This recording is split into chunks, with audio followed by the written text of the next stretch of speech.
like I said earlier, they actually had odds that, she was like third or fourth in the betting odds to be MVP of the WNBA. That's such a slap in the face to every WNBA player. It's unbelievable. Like I said earlier, they actually had odds that she was like third or fourth in the betting odds to be MVP at the WNBA. That's such a slap in the face to every WNBA player. It's unbelievable, right? Geno Auriemma, a name synonymous with women's basketball, is no stranger to bold opinions and fiery controversies, but this time, the Hall of Fame coach finds himself in an entirely new kind of storm, one that's shaking his credibility and leaving fans scratching their heads for years. Auriemma has been Caitlin Clark's loudest critic, famously dismissing her chances of success in the WNBA and ridiculing her fans as delusional. Yet Clark didn't just prove him wrong, she shattered every expectation, becoming one of the league's brightest stars in her rookie season. Her unforgettable performances left fans and analysts in awe, but they also put pressure on her harshest doubters. In a stunning twist, Auriemma has gone from doubter to cheerleader, showering Clark with praise so over the top it feels out of character. The college career that Caitlin had ignited a tremendous amount of attention, an incredible phenomenon that very rarely happens, and it certainly changed the landscape, no question. Is it genuine admiration, or could something else be motivating this sudden change? Rumors are swirling that it might have something to do with a recent investment he's made, a move that could have enormous implications for both his legacy and Clark's next steps. What's behind Geno's drastic pivot? In this video we'll share Coach Geno's sudden 180, what he said, why he could have done it, and how does Caitlin Clark fit into this puzzling picture. Before we break it down, please don't forget to subscribe to the channel. Are you ready? Let's go. That's the worst part about new fans, they have no perspective, there's no context, so they just say ridiculous nonsense. Geno Auriemma has never been one to shy away from speaking his mind, even when it puts him at odds with some of the brightest young stars in basketball. Among his most infamous targets, Caitlin Clark, the fiery Indiana Fever rookie, has been the subject of some of Geno's harshest critiques dating back to her days at Iowa. The delusional fan base that follows her disrespected the WNBA players by saying she's going to go in that league and tear it apart. There were actually odds on what are like she's third or fourth in betting odds on being MVP at the WNBA. These people are so disrespectful and so unknowledgeable and so stupid that it gives women's basketball a bad name. Okay, so the kid was set up for failure right from the beginning. It started when Clark, one of the most sought-after recruits in the country, made a surprising decision. She chose Iowa over powerhouse UConn. Auriemma, whose program has been the pinnacle of women's college basketball for decades, reportedly took the snub personally, but Clark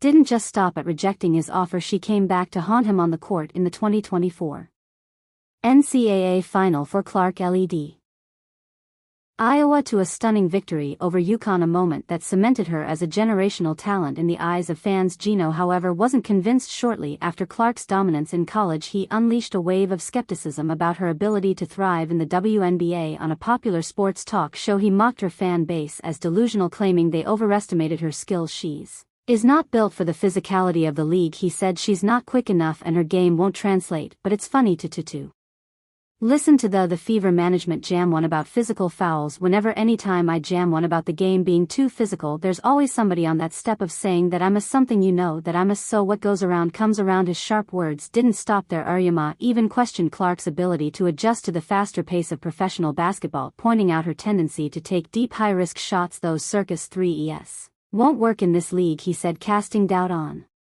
whether her signature style could translate against tougher, more athletic defenders. Even Diana Taurasi, a UConn legend herself, chimed in, echoing Geno's concerns about Clark's transition, and Diana said it best, this kid's in for a rude awakening. But Clark, for her part, kept quiet. She let her game do the talking, and talk it did. In her rookie WNBA season, Clark delivered one jaw-dropping performance after another, averaging 19.2 points, a league-high 8.4 assists, and 5.7 rebounds per game. She led the Indiana Fever to their first playoff appearance since 2016, earning Rookie of the Year honors, being named first-team All-WNBA, and breaking 62 records along the way. The numbers weren't just good, they were historic. Geno's earlier criticisms quickly became the subject of ridicule. Memes flooded social media with fans juxtaposing his icy remarks against Clark's highlight reels. How's that physicality looking now? Geno, one tweet read alongside a clip of Clark sinking a Deep three-pointer against towering defenders. Another viral post featured a collage of Geno's scathing quotes with the caption, "This aged well just like milk." The chorus of praise for Clark grew louder with every game, and her success cast an undeniable shadow on her doubters. "This kid's on the wrong team. She's got the wrong skill set to handle the physicality of that league, and she's a rookie." But here's where things get even more interesting. In recent weeks, Geno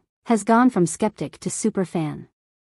Suddenly he's praising Clark as a game-changer, an incredible phenomenon. Why the sudden shift? That's what we'll explore next. If you've made it this far and are enjoying the video, don't forget to like, subscribe, and turn on all notifications. We know watching this video takes some of your time, and we appreciate you. Now back to the action. So I love her. I think she's the best player. Forget I ever said Paige the best player in the country. I think she's the best player of all time. Did you ever think you'd hear Geno Auriemma, the same guy who once called Caitlin Clark's fans delusional, suddenly calling her better than Paige Beckers? Because that's exactly what's happening, and honestly, it's got everyone scratching their heads. Is Geno really this impressed, or is there something more to this sudden love fest? Let's break it down. First up, incredible phenomenon. Yep, that's what he's calling her now, an incredible phenomenon that very rarely happens. And it's certainly changed the landscape, no question.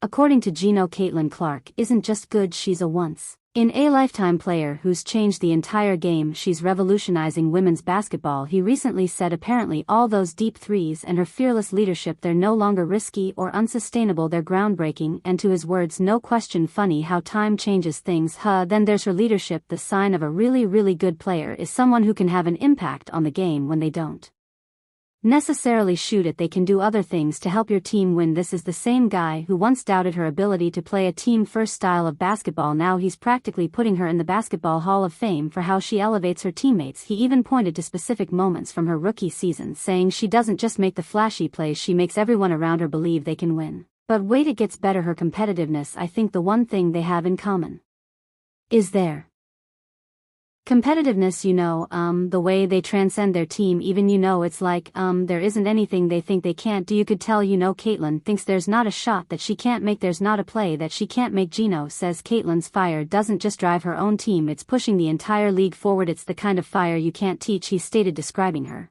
as the player who embodies the future of women's basketball. For someone who doubted whether she could handle WNBA physicality, this is quite the turnaround. It's almost like Geno's trying to rewrite his own history with her. The rest of the team starts to feel like that as well, so they're dangerous not because of what Caitlin does, but what somebody like her infuses on the rest of their team. That's what's cool about it. And finally, the real crown, better than Paige Beckers. Yep, Geno straight up admitted that Clark has raised the bar even compared to his UConn superstar Paige. Let's be real. If you know anything about Geno, he rarely, if ever, admits someone is better than one of his own players. This is a big deal. Fans of both players have been debating for years, but hearing Geno himself concede that's next level. So why the sudden change of heart? Maybe watching her dominate the WNBA convinced him she's the real deal, but not everyone is buying it. Here's the thing, Geno just so happens to have a major financial stake in Unrivaled, the new 3-on basketball league that's been going all out to recruit Clark. Coincidence? Maybe, but the timing of his glowing comments has raised some eyebrows. It's almost like he's trying to butter up the one player who could make or break the league's success, and his investment rival league is picking up players, and they're getting ready to make a big splash in January with this league. Is this newfound admiration real, or is Geno just playing the long game to win over Caitlin Clark? Whatever the truth is, one thing's for sure, this story is just getting started, and next we're diving into exactly how Unrivaled pulled out all the stops to get her on board, and why it didn't work. Let's get into the wild recruitment story that has everyone talking. Caitlin Clark, arguably the most marketable star in women's basketball, was at the center of a full-court press from the upstart Unrivaled league with millions of dollars and their reputation on the line. The league pulled out all the stops to get Clark on board, but despite their efforts, Clark turned them down, and the fallout